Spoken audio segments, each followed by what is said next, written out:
आगे बढ़ते हैं एक बार फिर से एक नए सेशन की तरफ। उद्योगों के सामने चुनौतियां क्या हैं? क्योंकि अगर हम बात करें उद्योग इंडस्ट्री की तो उनके सामने बहुत सारी चुनौतियां हैं।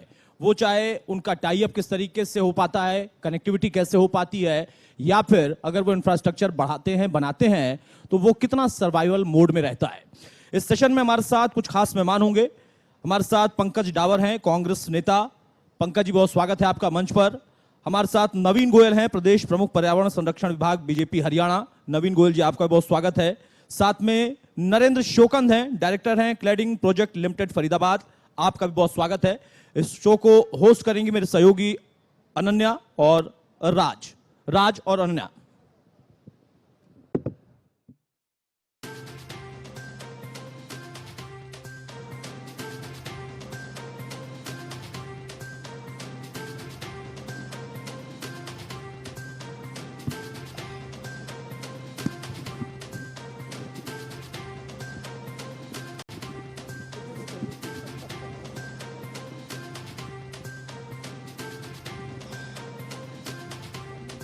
तो लगातार हम अपने इस कॉन्क्लेव में बात कर रहे हैं कि उद्योग किस तरह से आगे बढ़े, और उद्योग अगर आगे बढ़ेगा तो युवाओं को रोजगार भी मिलेगा। और किसी भी देश के विकास में उद्योग का अहम योगदान होता है। लेकिन सवाल इस सब के साथ एक और भी है कि उद्योगों के सामने चुनौतियां क्या है और उन चुनौतियों से कैसे उद्योग निपटे और सरकारें जो है उसमें किस तरह का सहयोग करें। मेरे साथ जो तमाम मेहमान इस पैनल में जुड़े हैं, आप सभी का बहुत बहुत स्वागत। नरेंद्र जी, सबसे पहले आपसे ही सवाल। उद्योग बढ़ रहा है लेकिन उद्योगों के सामने चुनौतियां भी हैं। उन चुनौतियों की बात करें तो वो किस तरह की चुनौतियां हैं और सरकार का सहयोग जो है वो किस तरह से देखते हैं आप? सबसे पहले तो नमस्कार इंडियन न्यूज़ हरियाणा के दर्शकों को। मैं नरेंद्र सिंह, क्लैडिंग प्रोजेक्ट से। बेसिकली हम लोग स्टील बिल्डिंग बनाते हैं जो इको फ्रेंडली है पर्यावरण से। कंक्रीट बिल्डिंग से हटके एक नया कॉन्सेप्ट है इंडिया में। ये अभी नया कॉन्सेप्ट है और इसके साथ में क्या है, हम लोग स्टील का रीयूज़ कर सकते हैं, रिसाइकलिंग हो सकता है, इजी टू रीलोकेट हो सकता है, और उसके बाद आपका चीज़ों का एक जगह शिफ्टिंग बहुत आसान है। आपको आज जैसे बात कर रहे थे थोड़ी देर पहले हम लैंड की, अगर गुड़गांव में कोई लैंड महंगी है और स्टील बिल्डिंग बनी है, उसको भिवाड़ी शिफ्ट करना है या उससे आगे शिफ्ट करना है, तो ये पूरा फोल्डेबल सिस्टम होता है। इसको आप कहीं भी शिफ्ट कर सकते हो बहुत आसान तरीके से। जी, चुनौतियों की बात कर रहे थे, किस तरह की चुनौतियां देखते हैं उद्योगों के सामने आज के समय में? चुनौतियों की बात करें तो सबसे पहले लैंड का फैक्ट्री आता है। उसके बाद दूसरा है, अगर गवर्नमेंट की जैसे बात करें तो हमें इंफ्रा है। इंफ्रा अगर थोड़ा सा और बढ़ जाए तो चीज़ें स्मूथ हो जाएंगी। जैसे हम बात करें, हम पीछे सरकार के कुछ नुमाइंदों से मिले भी थे सर कि हम वेयर हाउसिंग को, जैसे वेयर हाउसिंग को अगर यहाँ पे इंडस्ट्री का दर्जा मिल जाए तो ये क्या ना, रोजगार बढ़ेगा, ये अपना पर्यावरण के लिए भी ठीक होगा। जी बिल्कुल। नवीन जी भी हमारे साथ हैं। नवीन जी, क्योंकि जिस तरह से उन्होंने बोला कि चुनौतियां तमाम हैं, चाहे आप ज़मीन की ले लीजिए, रोजगार को लेकर तो हम चुनौतियों को देख ही रहे हैं, लेकिन हमने तमाम स्टेट्स में देखा है, चाहे आप उत्तराखंड की बात कर लीजिए, चाहे यूपी में, जो इन्वेस्टर्स हैं उनको इनवाइट कर रही है सरकार और अपने साइड से तमाम सुविधाएं भी दे रही है जिससे ज़्यादा से ज़्यादा इन्वेस्टर्स प्रदेश में आ सके। तो हरियाणा सरकार की तरफ से क्या कुछ स्कीम्स चलाई जा रही हैं जिससे ज़्यादा से ज़्यादा इन्वेस्टमेंट हो सके? और जैसे ज़मीन का वो जिक्र कर रहे हैं कि ये एक बड़ी चुनौती है जितने भी इन्वेस्टर्स यहाँ पर आते हैं उनके सामने। देखिए, सभी दर्शकों को मेरी तरफ से नमस्कार। सबसे पहले तो मैं आपको बधाई देना चाहता हूँ कि आज आप प्रोग्राम के एंड में कोई मोमेंटो नहीं दे रहे हो, कोई गिफ्ट नहीं दे रहे हो, एक पौधा एक सिंबल के तौर पर दे रहे हो। बड़ी अच्छी बात है। देखिए, कोई भी शहर की तरक्की अगर डिपेंड करती है तो उसकी वहाँ के इंडस्ट्री की व्यवस्था के ऊपर करती है। और इंडस्ट्री किस चीज़ पर डिपेंड करती है? या तो वहाँ पर रॉ मटेरियल हो या वहाँ पर उस चीज़ की कंजप्शन हो। और इंडस्ट्री दो चीज़ों पर और ज़्यादा डिपेंड करती है। या इंडस्ट्री के बड़े बड़े पुरोधा बैठे हैं, आदरणीय मंगला साहब बैठे हैं, मैनी जी, सब लोग बैठे हैं, विनय गुप्ता जी, पवन जी। एक गवर्नमेंट की पॉलिसीज अच्छी हो इंडस्ट्री के फेवर में और एक बैंक की पॉलिसीज अच्छी हो। इन दो चीज़ों को लेकर के इंडस्ट्री हमेशा ग्रोथ करती है। अगर मैं गुरुग्राम की बात करूं, गुरुग्राम भी तभी बढ़ना शुरू हुआ था जब यहाँ पर राज्य मारुति आई। आज पूरे गुरुग्राम के अंदर होंडा, हीरो और मारुति, इन तीनों को मिलाकर के कम से कम भी छोटी बड़ी 10,000 कंपनियां हैं। और चाहे वो ऑयल सील बनाती हों, चाहे वो कोई भी कंपोनेंट बनाती हों, चाहे वो खराद का काम कर रहा है, इससे डिपेंडेंट 10,000 कंपनियां हैं। तो गुड़गांव की ग्रोथ में इन सब कंपनीज का बड़ा योगदान है। रही बात आपने जो कही है कि गुरुग्राम के अंदर या हरियाणा के अंदर सरकार और क्या अच्छा करे, क्या अच्छा प्लेटफॉर्म दे कि इंडस्ट्री यहाँ पर और अच्छे तरीके से सेटल हो सके। देखिए, अभी भी मुंबई में एक समिट हुआ है HSIDC के अधिकारियों के साथ, हमारे सीएम साहब का, डिप्टी सीएम साहब तो अभी आ ही रहे हैं। देखिए, सबसे बड़ी बात होती है एक फेथ की। एक कोई भी इंडस्ट्रियलिस्ट को अगर वो कहीं भी वो पलायन करता है या कहीं भी वो शिफ्ट होता है, सबसे पहले तो उसको सेफ्टी सिक्योरिटी चाहिए। और हमारी सरकार के अंदर सबसे अच्छी बात ये मानता हूँ मैं, सेफ्टी सिक्योरिटी की किसी भी व्यापारी के साथ लाइन ऑर्डर की कोई लंबी चौड़ी समस्या बिल्कुल नहीं है। दूसरी बात मैं जो मानता हूँ कि एक इंडस्ट्रियलिस्ट को जो चाहिए उसमें अभी और सुधार करने की ज़रूरत है, वो है सिंगल विंडो सिस्टम। मेरा ये मानना है जो गुजरात का मॉड्यूल था, उस मॉड्यूल पर और भी हरियाणा में काम होना चाहिए। मैंने डिप्टी सीएम साहब से भी पहले मुलाकात की थी, तो मैंने भी यही बात की थी कि एक व्यापारी को, एक इंडस्ट्रियलिस्ट को आप उसके जिम में कोई भी काम लगा दो, आप उसको सोशल रिस्पॉन्सिबिलिटी का काम लगा दो। अभी सीकरी साहब तो CSR के हमारे वाइस चेयरमैन हैं, तमाम इंडस्ट्री वालों के लोगों के साथ कभी शिक्षा पर, कभी पर्यावरण पर, कभी मेडिकल लाइन पर इंडस्ट्री के लोगों से हेल्प लेते रहते हैं। इंडस्ट्री के लोगों का काम तो देना ही है समाज के लिए, एम्प्लॉय भी, लेकिन उसके लिए उसकी कोई भी की बात कर रहे हैं, एक बार पंकज जी उसकी से कोई भी बात है सिंगल विंडो पे सोल्व होनी चाहिए। चाहे बिजली की हो, चाहे वो लेबर डिपार्टमेंट की हो, चाहे वो PF की हो, उसको ऐसा फील होना चाहिए। पंकज जी, क्या कि मेरा लगता है काम जो ही नवीन जी कह रहे हैं कि जो विश्वास है इंडस्ट्री को दे रही है सरकार, मिल रहा है क्या वो विश्वास, वो इंफ्रास्ट्रक्चर, वो सिंगल विंडो की जो बात हो रही है? ये तो अपना धर्म निभाएंगे, मना करेंगे। चलिए देखते हैं। धर्म विपक्ष है, विपक्ष का काम है कि वो सरकार की कमियों पर बात करे, उन मुद्दों को उठाए। सबसे पहले मैं आपके सभी दर्शकों का अभिवादन करता हूं। देखिए, नवीन जी, राजनीतिक मेरे इनसे मतभेद जरूर हो सकते हैं, मनभेद तो है नहीं। और जहाँ तक इंडस्ट्रीज की बात है, आपने कहा कि भाई देखो, जो रूलिंग पार्टी होती है उनका फर्ज है सरकार की उपलब्धियां गिनवाना, और गिनवानी भी चाहिए, लेकिन साथ ही साथ सच्चाई से मुंह मोड़ना भी पाप है। आपने कहा इंडस्ट्री लगाने से सबसे जरूरी है हमें सिक्योरिटी होना, मैं कहता हूं जी बिल्कुल है। इंडस्ट्री चलाने के लिए सबसे जरूरी है हमें बिजली। मैं आज महंगाई की बात नहीं कर रहा, लोग झेल रहे हैं, झेलते रहेंगे, ठीक है जी, आपने जो कहा मैं उसका जवाब देता हूं। मैं आज तेल डीजल की बात नहीं करता, वो लोग झेल रहे हैं। मैं रोजगार की बात नहीं कर रहा, लोग झेल रहे हैं। लेकिन क्या गुड़गांव वासियों ने या उद्योगपतियों ने कोई गुनाह करा है क्या? पूरी पूरी रात आज वो जाग के काट रहे हैं, या इंडस्ट्री चलाने के लिए 2 शिफ्टों की जगह 1 शिफ्ट में आ गए? ये कहाँ का नया संगत है? ऐसा कौन सा सरकार वो कर रही है? कितने इन्होंने बिजली के प्लांट लगा दिए? बिल्कुल बुरे तरीके से फेल है सरकार, इस बात पे आपको मानना पड़ेगा। आप चाहे अपनी पीठ थपथपा लो कैसा भी, लेकिन सरकार पूरे तरीके से फ्लॉप है, बिजली देने में नाकाम है, इस बात को आपको मानना पड़ेगा। शोकन जी, जो बात नवीन जी ने कहा कि जो एक विश्वास है वो सरकार दे रही है, लेकिन पंकज जी का मानना है कि कहीं ना कहीं मुंह मोड़ रही है इंडस्ट्री से। इंडस्ट्री अपने बुरे दौर से गुजर रही है, क्योंकि कोविड का एक समय रहा, अब बिजली का भी एक संकट जो है वो देखा। आप क्या मान रहे हैं, किस तरह की स्थिति है अभी इंडस्ट्री की हरियाणा के अंदर? सेफ्टी सिक्योरिटी वाइज तो देखो कोई प्रॉब्लम है नहीं ऐसे, और वो तो हरियाणा पहले से सेफ है, आज भी है। बट पावर क्राइसिस तो है थोड़े से, अभी कुछ टाइम से, पहले नहीं था ऐसा, कुछ टाइम से डिमांड भी बढ़ी है, चीज़ें चेंज हुई हैं, ओवरऑल डिमांड में बढ़ोतरी हुई है, गर्मी इतनी है, 46 डिग्री टेम्परेचर है, तो कुछ तो असर आएगा चीज़ों पे, उसी का मुझे लगता है रिजल्ट है। और ये कुछ टाइम पे सरकार सोच रही होगी, ठीक भी कर देंगे लोग।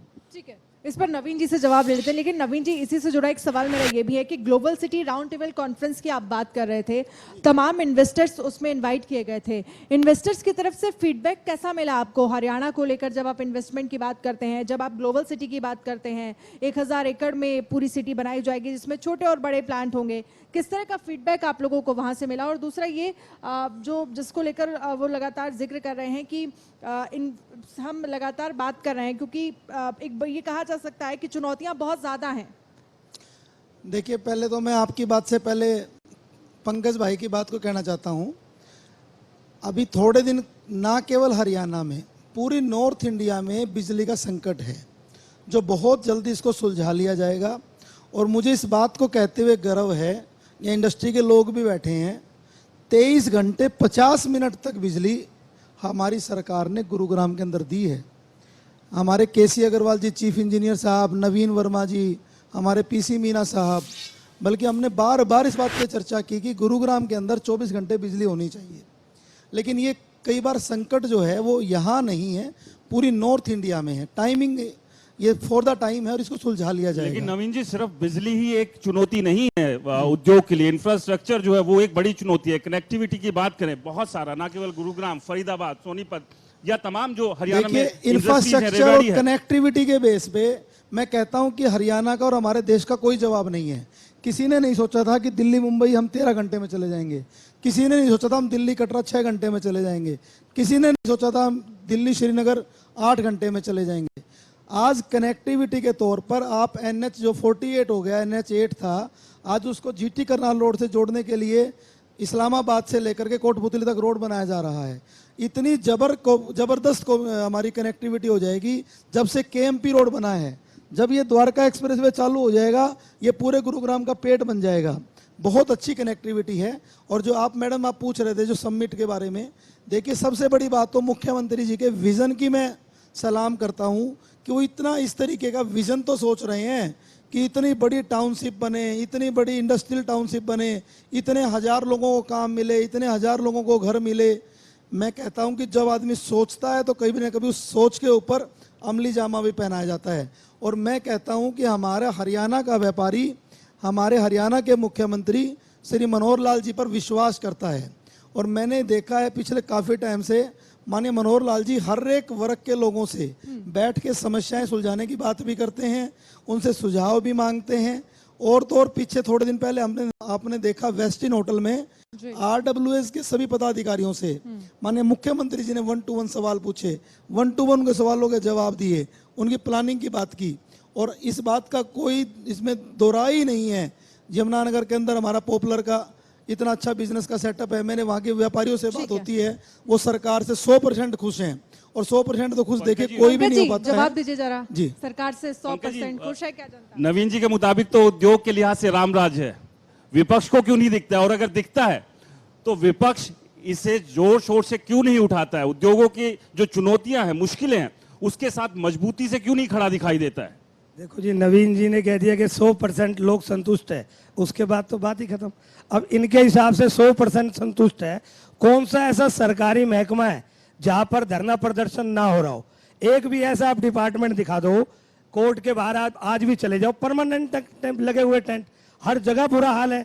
ये तो सरकार की उपलब्धियां गिनवाने वाली बात है, जो कि सरासर गलत है। ये कह रहे 100%, कभी 100% तो खैर कोई संतुष्ट हो भी नहीं सकता। में क्या विपक्ष जाकर बैठा है, उनके दुख सुख के साथ खड़ा हुआ है? ये भी बहुत अहम हो जाता है। देखिए, विपक्ष की भी बड़ी जिम्मेदारी है। विपक्ष हर चीज पर बेहतरीन भूमिका अदा कर रहा है, चाहे वो महंगाई का हो, चाहे किसी भी का हो, जिसपे सरकार विफल है। सरकार, देखिए, सरकार सिर्फ इसलिए हम लोग क्यों सरकार को चुनते हैं? इसलिए नहीं कि भाई सरकार को बना दिया और सरकार आगे दौड़ और पीछे छोड़ की पॉलिसी अपनाए। वही कहावत है कि जिसकी दही बिक्री हो वो लस्सी क्यों बेचेगा।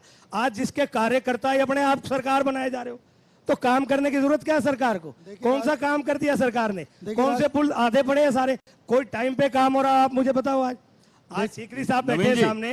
राज भाई, मैं एक बात कहना चाहता हूँ, एक सेकंड नवीन, बहुत से ऐसे भाई, एक सेकंड बाद आप भी, मैं आपके में नहीं बोल रहा, आप भी ना बोलो, रिक्वेस्ट है भाई। मैंने पहले भी कई बार आपसे भी शायद रिक्वेस्ट करी, कोशिश करेंगे सार्थक रहे, बहस मुद्दे पर ही हम रहे। मैं आज भी कर रहा हूं। कभी सीएम साहब आए तो कभी हमें भी उनके साथ चाय पिलवा दो, 2 बात हम भी कर ले सीकरी साहब। जरूरी नहीं कि आप, देखिए, आप सत्ता के लोग हो, आप सब कुछ उनको हरा दिखाते हो कि भाई सब कुछ ठीक चल रहा है सीएम साहब, यहाँ कोई दिक्कत नहीं है। कभी हम लोगों के साथ बिठाओ, हम भी असलियत बताएंगे।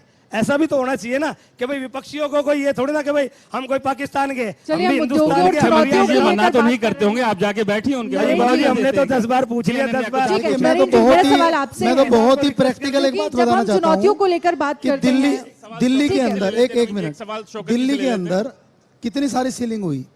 आज उन सब व्यापारी भाइयों ने हरियाणा को चुना है। जब से हमारा केएमपी बना है, खरखोदा के अंदर मारुति का एक्सपेंशन हो रहा है। मेरे ही परिवार के कुछ लोग रोहनी में कंपनियां चलाते थे, बवाना में, उनके वहाँ ना तो रजिस्ट्रियाँ प्रॉपर हैं, ना कोई फायर का इंश्योरेंस होता है। आज उन रोहनी बवाना के अंदर सब व्यापारियों का खरखोदा की तरफ एक उस फर्स्ट चॉइस बन गई है। ये ऐसे ही नहीं बनी है, जबकि पहले उस इलाके को, पहले उस इलाके को इनके परिवार वाले थे, इन्होंने वहां पे शिफ्ट कर लिया। चलिए, भाजपा और कांग्रेस, भाजपा और कांग्रेस के आर पार के बीच ठीक है। शौकन जी भी कुछ हम बात रखना दरअसल चाह रहे हैं। उद्योगों की चुनौतियों को लेकर बात कर रहे हैं। तो नरेंद्र जी से मेरा सवाल है, क्योंकि हम पिछले कुछ समय अगर हम पहले बात करें तो कोरोना की वजह से उद्योगों को काफी ज्यादा नुकसान हुआ, लेकिन अब धीरे धीरे ये कहा जा रहा है कि चीजें ट्रैक पर आ रही हैं।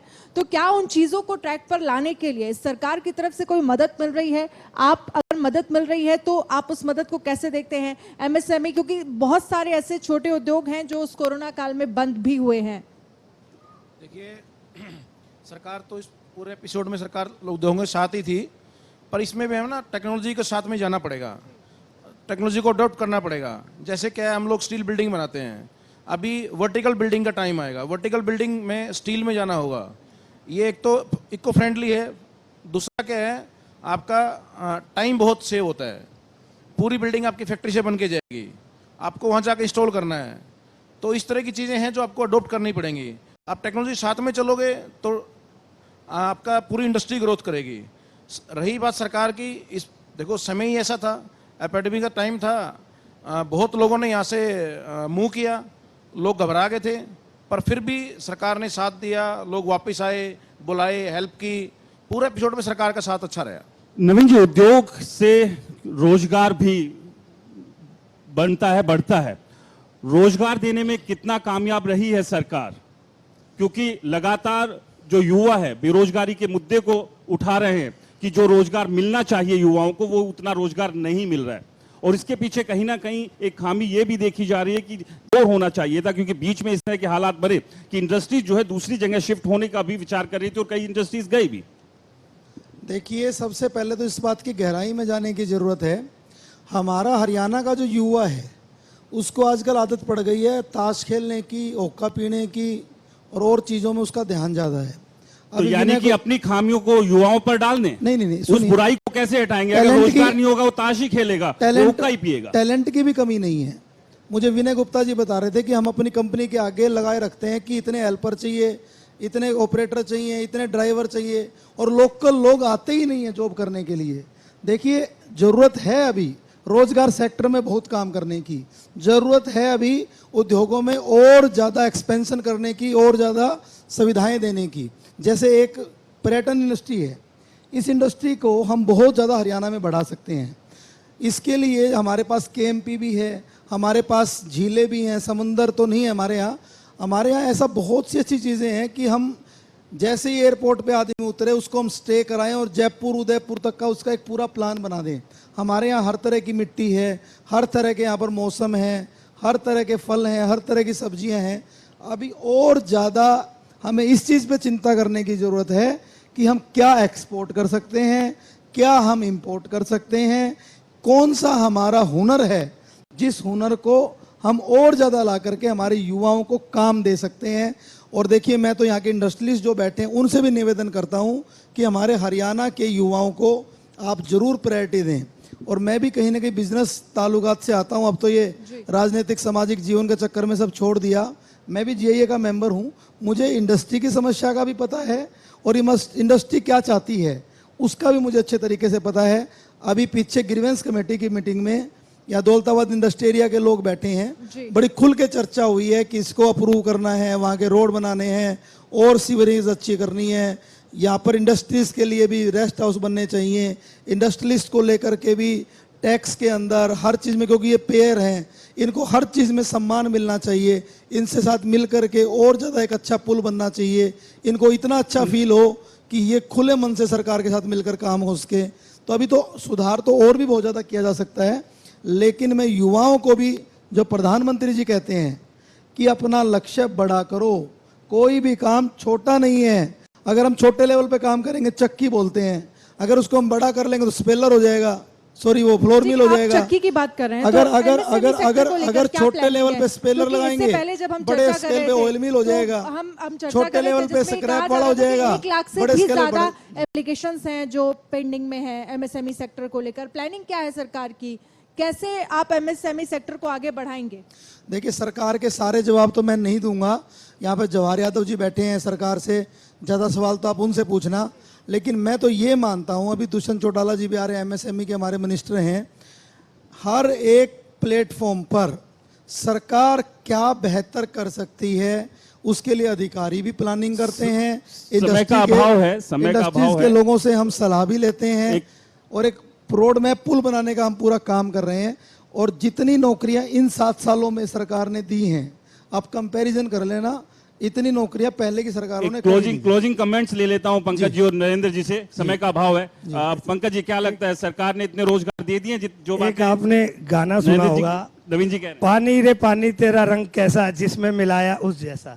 ये सरकार के आदमी सिर्फ सरकार की बात करेंगे, इसके अलावा कुछ नहीं करेंगे। विपक्ष कर ले कम से कम नहीं, उद्योग की विपक्ष बात, तो ये कर ही भी रहा, तो मैं तो बेहद कह ही रहा जरूरी हूँ, है। मेरी सच तो बोलो। मेरी पंकज जी ऐसी मैं तो पहचान कह नहीं रहा हूँ, है, समय का सच तो अभाव है, बोलो। एक आखिरी में मेरी comments पहचान नरेंद्र जी ऐसी से है कि लूंगा। मैं सही को सही कहता हूँ, लेकिन जो बातें मैंने कही हैं यहाँ की ऑडियंस भी उन बातों से सहमत होगी, मैं मानता हूँ। जी नयन जी एक आखिरी कमेंट्स, देखिए, जो रोजगार की उद्योगों- बात है, क्या युवा आ नहीं रहा है आपके पास रोजगार लेने के लिए? नहीं, युवा आ रहा है, हमें स्किल लोगों की जरूरत है। बेसिकली स्किल की रिक्वायरमेंट है।